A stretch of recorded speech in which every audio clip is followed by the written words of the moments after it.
Object orientation is not easy to understand, so congratulations on getting through these concepts. Let's quickly recap the main concepts we've just covered.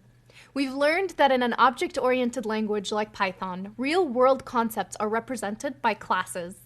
We know that instances of classes are usually called objects, that objects have attributes, which are used to store information about them, and we can make objects do work by calling their methods. We've also learned that we can access attributes and methods using dot notation.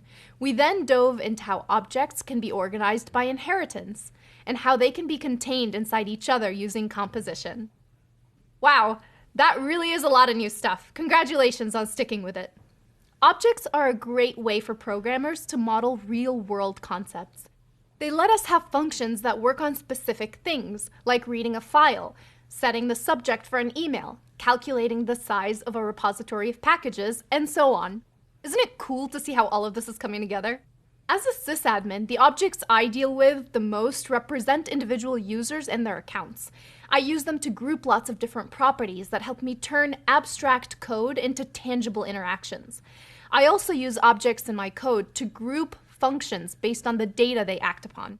For example, I recently needed to write a bunch of functions that were all operating on some specific file attributes.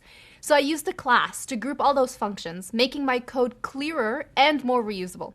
Super helpful, right? I thought so. Next up, we've got a graded assessment to help you show off everything you've learned.